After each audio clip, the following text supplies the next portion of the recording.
The growing problem of sexual conflict and abuse.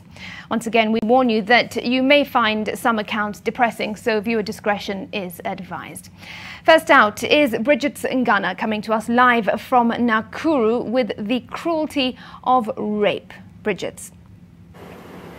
Yes, Smriti, the monstrous acts of people who cannot take no for an answer are ruining the lives of many across the country. But one case in Baringo County tonight stands out due to its sheer brutality. In Kasiala village, Baringo South, we find Cherono, not her real name. Last December, Cherono was on her way home from casual labor, her 4-month-old baby in hand, when a male stranger accosted her. Nilitoka tu nyumbani asubuhi saa 5.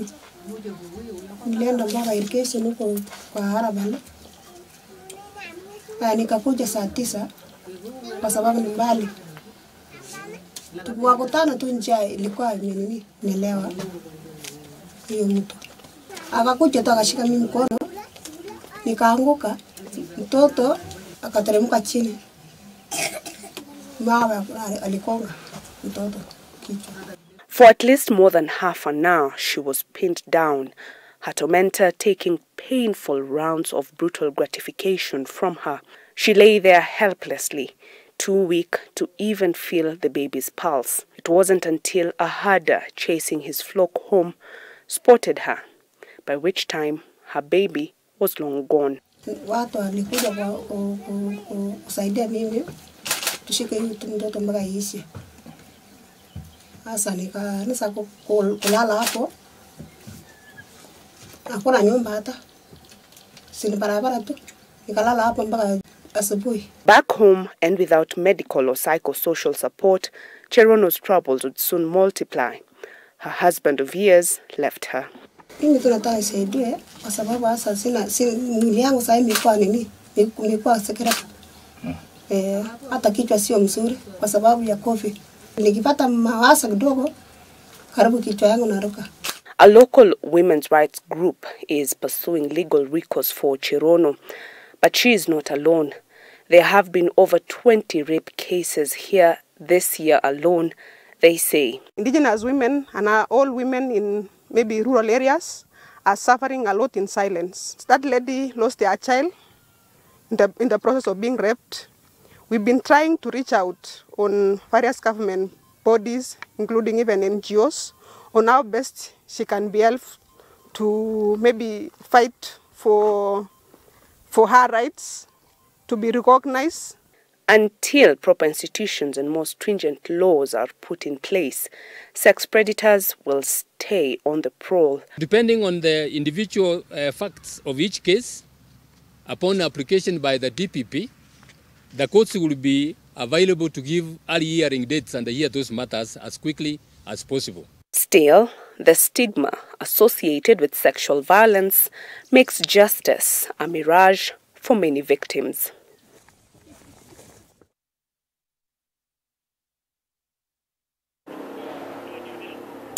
Well, from the cruelty of rape, Okusa takes us to the incessant violation of minors. Okusa.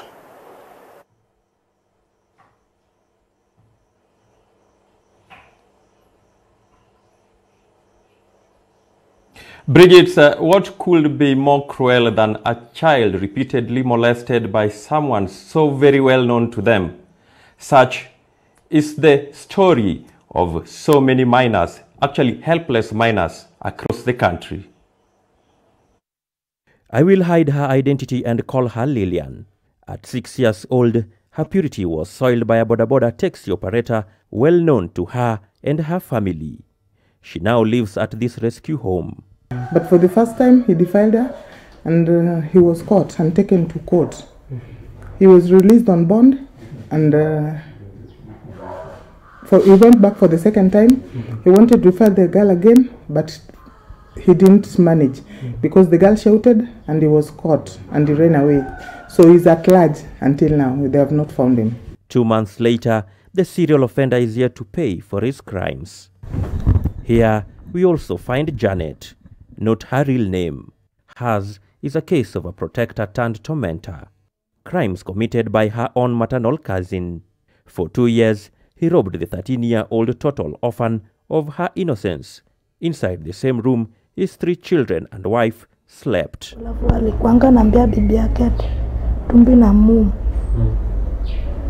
Alafu usiku na bibi yake anambia bibi yake mtandike shiti chini. Alafu analala karibu na sisi. Janet and little Lillian are currently living at a rescue center established by a local non-governmental organization sheltering such minors in distress. We've seen a rise in the number of cases. In a week, we can receive about 5 to 10 cases of survivors of sexual gender-based violence. Majority of them are within the age range of, let me say, 7 to around 17. So there are cases of defilement, but we've also seen a rise in the cases of incest, where children are abused within the households. Miles away in Murang'a County, an 11-year-old girl with special needs is in pain. She was defiled twice by members of the same family. Nikapata huyo mbaba, akanishika, akanipeleka kwa nyumba, akanipea pombe, kalunda akaniambia nilale, akanifanya tabia mbaya na mbele na nyuma, akaniambia nikae kama mbuzi, wanavaa venye wanavanga za daktari, nikaenda home akaniambia nikisema ataniua. A 2019 status report on children in the justice system in Kenya says that out of every 100 cases involving children taken to court, 60 were sexual offenses and defilement the most prevalent. Well, there's still more coming up on team coverage tonight. But first, a spoken word piece by Dan Mwangi, just to prick our collective conscience. She felt dirty, unworthy, guilty, suicidal, uncleanable even by the water that sanctifies. His burning lust was the fire at the altar of defilement, and she was a sacrifice. Her tears could fill buckets, but still could not put off this fire. It was wild, fueled and driven by defiling desire. When you forced yourself on her, on him, a part of them was killed. Some actually died, and that void you created cannot just be filled. Our hearts are struck by the stark reality of how much victims feel stuck. And it sucks. It sucks to see the grim stats. It sucks that this thing hurts. It fills hearts with disgust. This thing starts in safe spaces sometimes. From little girls to old women, these perverts just see figures. Some are conceited because they can buy silence for more than 6 figures. Or threaten their victims. Some of the agents of these dark forces are bad bosses. Not only dark-skinned men can blackmail you, it's a blurred process. Are outcomes of some suits in court tied to monies paid to shut justice up? Is this a culture that mosques, synagogues, and church can't disrupt? Maybe because some of the culprits are ordered at the pulpit? Evil describes what they articulately demonstrate. We need to fight. We need to set this demon straight. So stop these predators from looking at our girls and boys with sodom eyes. Let's stop acting and start acting. If you're not with us, so long, guys. Let's get to the root and not get hung up on issues of dressing. Let's put sexual abuse in an envelope and address it.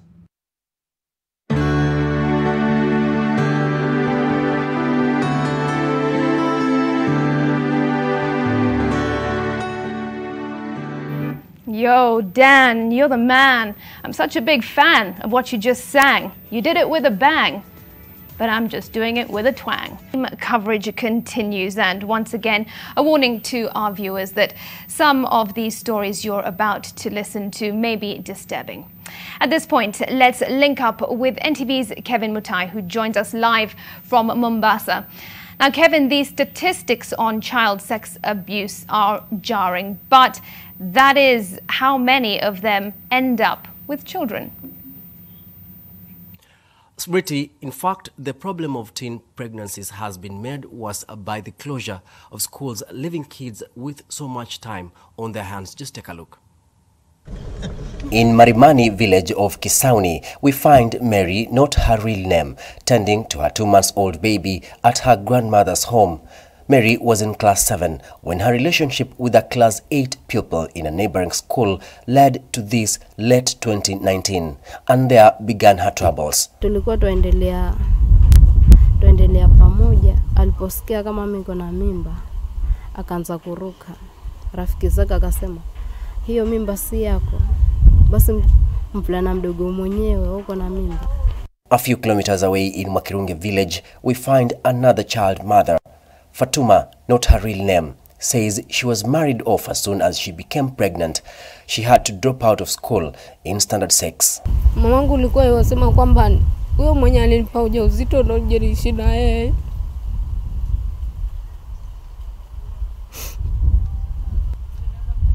Kabidi nijerishi naye. In a region where poverty and illiteracy levels are extremely high, transactional sex is an easier option even for minors. Ukienda maji uenda peke yake, akaenda kule enda kuweka, akaenda shona enda kuweka. Unajua kule kwenye msitu ameweka nini? Si hujui. Ukumbuka mwanangu, mbona umechelewa mtoto wangu? Akamwambia mama, mimi nilikuwa na dukani kama kuna watu wengi. Wewe utafanyaje? Una hizi sanitary pads. Watu wakosa na pia mambo ya chakula pia. Hiyo ndio wasababisha wasichana wengi kupata mimba. Mara nyingine watu tunahangaika, tuna pesa. Lakini tuwavumilia hivyo hivyo tuamlea mtoto wetu. Locals are pointing an accusing finger at administrators for not playing their part in keeping a morally upright society. Kwa chifu tulienda, kufika kwa chifu akakataa kusimama sisi, kuondoka hivi. Chifu akabaki yule msaidizi wake na akasema kwamba haiwezekani, kesi kama hiyo ya mimba haiendi kwa chifu, huwa ni kwa headmaster tayari. Wengi sasa wamejifungua, wengine wamejifungua mwezi uliopita, kwa hivyo wana watoto wachanga kabisa. And it doesn't help much that children have a lot of free time. Takriban miezi 3.5 watoto washazipata, kuna curfew, hatujui wanzipata vipi. Mwezi wa 4 ambao Profesa Magoa anasema watu watafanya mitihani ya KCPE na KCSE, kutakuwa na watoto wengi wakinyonyesha katika examination rooms. Itakuwa ishatimu miezi 9 kulingana na hesabu za haraka. As we leave the village, we encounter yet another teenager who is in her last days of pregnancy. She says she was preyed on by her neighbor at his home where she had gone to fetch water. Months later, and the mention of justice is still a bad joke. Amid such excruciating tales, some children have found safe places where they call havens, and Melita Tenges from Nyeri County is telling us more about that. Kevin, this is a story about humans in service of mankind, offering support to teenagers who have veered off the way. Behind this security gate is a place of solace, a safe haven for teenage mothers who may have fallen off the way one way or another, or are victims of sexual abuse. Bole ilikuwa msimu kwa najua, msitu tulikuwa tunahang around, and kama umeamua kuruka ni sawa. Sasa ningekuwa shule, lakini sirudi shule, naenda kofu. At Serene Haven in Chaka, Nyeri County, they have a home. Here, they benefit from material and psychological support in picking up the pieces. I was a teenage mom, though not as young as they are. I had my first baby when I was 18 years old. When I grew old, I always kept thinking, what would have happened to me if I didn't have somebody to stand by me? Wanjiru also endeavors to fill a huge void left in the hearts of these young girls, aged between 15 and 17. If you've listened to their stories, most of them have started, they were rejected by, when their parents died, they were rejected by the relatives, they were rejected by someone. So they got pregnant looking for love. Many have veered off the way, but head held high, they are rising from the ashes of the past. Sitaka dema pitile uchungu yenye nimepitia. Sisi taka kuona dem akitumia zile vitu zenye nimetumia kama drugs. Yeah, I want to be a counselor in life. Nataka kuwa change yani. They also walk this journey for the sake of their young ones. The whole point is to empower this teenage mother. Ndio huyu mtoto wake asirudi pale kwa shida, so that we break that cycle. For these teen moms, a journey of many miles begins with a single step. Encouraged by the transformation so far, they journey onwards, if only for the sake of their young ones. Well, maybe it's time to talk about sex education. Ngina Kirori, over to you. Well, Melita, this is an age-old debate, complete with staunch opponents and proponents, and the argument about whether or not to include sex education in the school curriculum. Take a look. In a culture where talking about sex is still an uncomfortable conversation, the debate on whether or not to incorporate sex education into the school curriculum remains a highly divisive one. I do believe that sexuality education is very important to have in the curriculum. When you expose a child and give them the burdensome and onerous task of making quote-unquote informed choices about sex and sexuality at age 8, what are you doing to that child? Thousands of young boys and girls are being inducted into risky sexual behavior, exploring their biology, yet unaware of the perils that come with it. Majority of teachers were not comfortable addressing the topic, or if they did address the topic tend to be very skewed in terms of saying things like sex is dangerous, it's immoral. Who said no one's teaching this child? Has anybody taken the time to equip parents? The conversation we should be having is, how do we equip parents? However, they both agree that charity begins at home, uncomfortable as it may be, for most parents at least. It's not one stakeholder, it's a multitude of stakeholders, because for parents, and like you said rightly, it's an uncomfortable topic. And parents, however, need to be able to have those open, honest, respectful, and non-judgmental discussions with their children. The greatest danger still shall remain sex predators lurking about, strong enough to pin their prey down and oftentimes getting away with it. If the person who is vulnerable to abuse is not taught how to control or even how to see it so that they can speak out, then you can ban anything, but someone would still be able to abuse that child. As both sides of the debate agree to disagree, certain things remain constant. Among them is the paramount need to keep children aware of the dangers and risks, one way or another. Well, to include or not, it is the million-dollar question. Back to you, Simriti. All right, Ngina, thanks very much for that. Well, now it is time to have a look at some grim and also concerning statistics. Have a look at this. Now, coming up on your screen, this is the percentage of cases that relate to sexual offences that are being taken to court. Now, the 36% is a much higher number compared to the 5% of cases that were being taken to court before the COVID-19 pandemic. All right, next up, 55 is the percentage of sexual violence that is meted out on women by partners or spouses. And next up, to the number of those who have actually been victims of sexual violence. And that statistic is 1 in 7. And then 1 in 25 women have encountered sexual violence for the first time under the age of 15. Now, despite the physical, mental and emotional toll that sexual violence has on an individual and their loved ones, there is also a toll on the pocket. It is estimated that the annual direct financial cost of rape and defilement nationally is a whopping 200 million shillings. Now, this covers medical, legal costs, family, witnesses, follow-ups and also paralegal services. Now, in Nairobi, 3 in 4 women feel that the risk of sexual assault or rape is high or extremely high in the city. And also, half of women in Nairobi believe that laws and policies to promote women's safety do not exist or are just slightly effective.